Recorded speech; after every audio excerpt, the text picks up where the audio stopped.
दोस्तों, आप सबने पंच कन्याओं के बारे में सुना होगा। ये वास्तव में पूर्व जन्म के श्राप के कारण और फिर वरदान के कारण इन देवियों को श्राप भी झेलने पड़े और ताउम्र चिरकुमारी होने का आशीर्वाद भी मिला।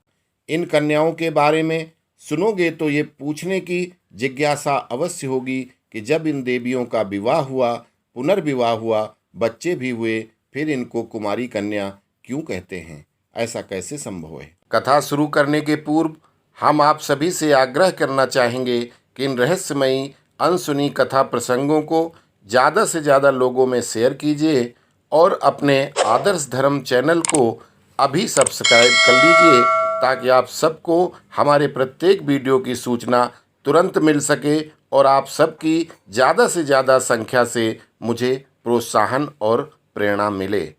जो लोग इन कहानियों को पढ़ने में इंटरेस्टेड हैं तो वो हमारी वेबसाइट www.samajikgyan.com पे जाकर के पढ़ सकते हैं। आइए जानते हैं महारानी मंदोदरी को, महारानी तारा को, जिनको 5 कन्याओं में गिना जाता है, आखिर ये कौन थी, किसके साथ इनका विवाह हुआ था, इनके प्रथम पुत्र का क्या नाम था, क्या इनका पुनर्विवाह हुआ था, जानते हैं इस अंक में और उम्मीद करते हैं कि आप सबको बहुत अच्छा लगेगा। अब चूंकि प्रसंग बड़ा है, अतः इस प्रसंग को अधिक जानकारी के लिए 3 भागों में विभक्त किया गया है।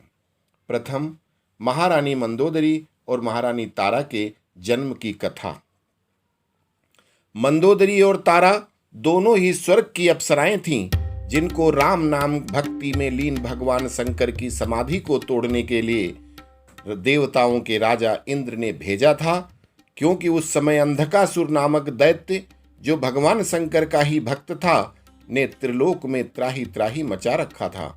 आप सबको मालूम है कि भगवान शंकर तो अजर अमर हैं, परंतु माता रानी बार बार शरीर का त्याग कर नया शरीर लेती हैं और वरदान के कारण शिव जी से ही उनका विवाह होता है।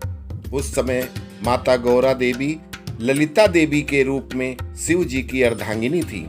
जब अप्सरा अपना नृत्य गायन करके कैलाश पर भोलेनाथ की तपस्या को भंग करने की कोशिश कर रही थी, उस समय माता ललिता स्वयं नैमिषारण्य के पवित्र जंगल में ओम नमः शिवाय पंचाक्षर मंत्र जाप करते हुए 1 वर्ष से तपस्या कर रही थी। मृदंग और घुंघरू की आवाज पति को तो नहीं सुनाई पड़ी, क्योंकि वो तो राम नाम की धुन में अपना समाधि में मस्त थे, परंतु पत्नी के कानों तक आ गई, जिससे माता की तपस्या खंडित हो गई। माता कैलाश पर जाकर क्रोधित होकर उन अप्सराओं को हमेशा के लिए स्वर्ग से निष्कासित होकर एक को मेढकी हो जाने का श्राप दे देती हैं और दूसरी को कछुई होने का श्राप देती हैं। मेढकी जात बोलती हैं कि जैसे स्वांग किए हैं तूने, तेरा पति बानर होगा। तूने जैसी बेशर्मी की है मेरे पति के सामने, तो तेरा पति राक्षस हो। माता के श्राप का काट तो सिर्फ माता के पास ही है। अप्सरा मजबूरी दास्ता बताकर माता से त्राहिमाम करती है, तो माता प्रसन्न होकर उनको श्राप मुक्ति के बाद राजरानी होने का आशीर्वाद देती हैं और अप्सरा को चिरकाल तक सुख भोगने का आशीर्वाद देती हैं। दोनों को ही चिरकुमारी होने का आशीर्वाद भी देती हैं। वहीं दूसरी अप्सरा जो सिर्फ नाच रही थी तथा कई तरह के स्वांग कर रही थी, उसको समुद्र की कछुई हो जा और स्वांग बनाकर मेरे पति को सामने रिझा रही थी, तो जब तू श्राप मुक्त होगी तो पूंछ वाले बानरों की पत्नी बनेगी। अतः मंदोदरी मेढकी बन गई और तारा कछुई बनी। जो दूसरी अप्सरा समुद्र में कछुई बनी, वो तो तारनहार भगवान विष्णु को छूकर, जो उस समय कछुए के रूप में मंदराचल पर्वत की धुरी बने थे, साप मुक्त होकर स्त्री रूप में आ गई और समुद्र से बाहर निकलकर भगवान विष्णु की अनुशंसा से महाबली महात्मा बाली के छोटे भाई सुग्रीव से विवाह हुआ उनका, और इनका नाम तारा पड़ा। कालांतर में श्राप बस इनको बाली की पत्नी बनकर भी रहना पड़ा और सुग्रीव की पत्नी तो वो थी ही। इस तरह चिरकुमारी तारा का कछुई योनि से उद्धार हुआ था और जिसका वीडियो हमारा ऑलरेडी हमारे चैनल पे पड़ा हुआ है। रामायण सीरियल में जो रोमा नामक सुग्रीव की पत्नी का जिक्र किया गया है, वो रामायण के किसी भी ग्रंथ में उसका कोई जिक्र नहीं मिलता है। अब दूसरी अप्सरा जिसने एक मेढकी बनकर जन्म लिया था, उसकी बात सुनो। महर्षि सौनक के पिता महर्षि सुनक उर्फ क्रेत, जो ब्रह्मा जी की मस्तिष्क से पैदा हुए 7 ऋषियों में से एक हैं, एक बार वो प्रभु उपासना सुबह की संध्या बंदन कर रहे थे। उसके पूर्व उन्होंने दूध को एक कढ़ाई में गर्म करने हेतु रखा हुआ था। दूध खौल रहा था। ऋषि पूजा में व्यस्त थे।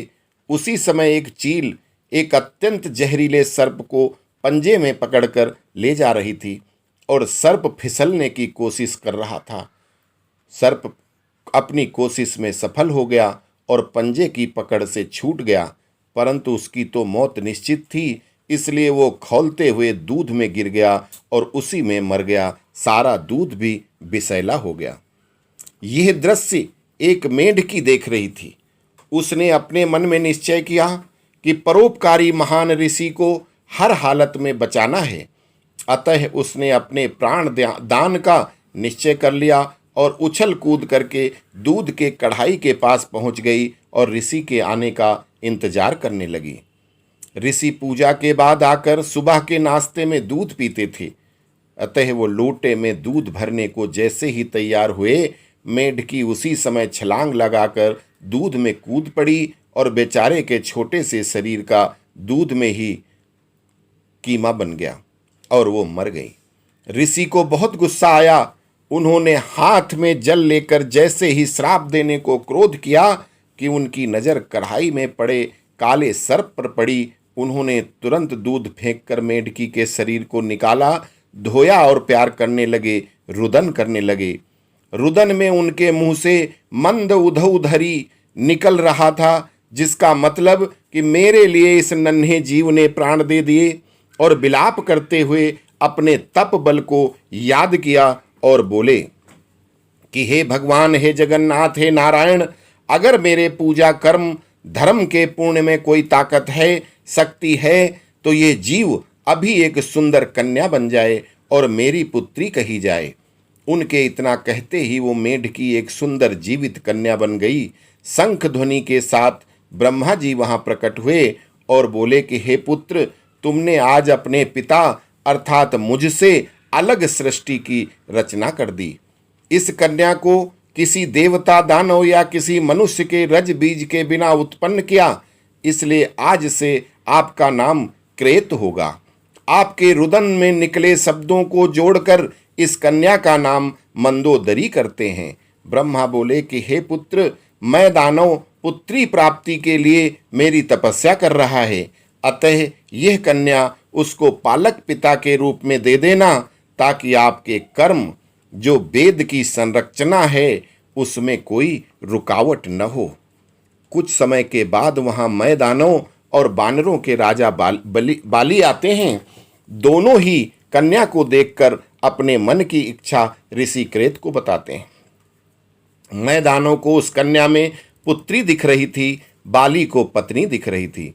ऋषि ने दोनों की बात रखी। उस 9 वर्षीय कन्या को पुत्री के रूप में मैदानों को दिया और वहीं बाली से पाणी ग्रहण कराया।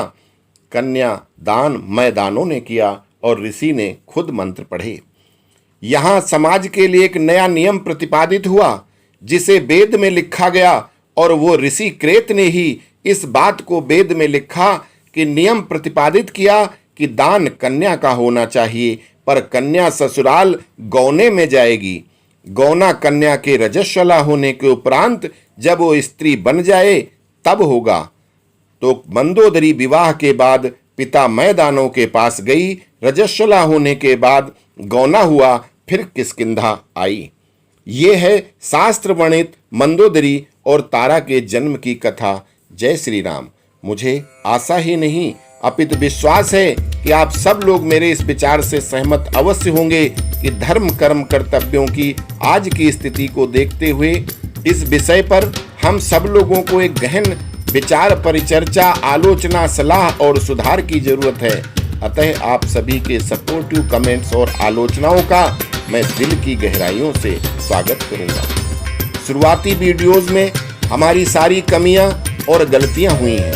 आपका अपार प्यार और बार बार आ रही आप लोगों की रिक्वेस्ट के कारण मैं इस वीडियो का रीमेक बना रहा हूं।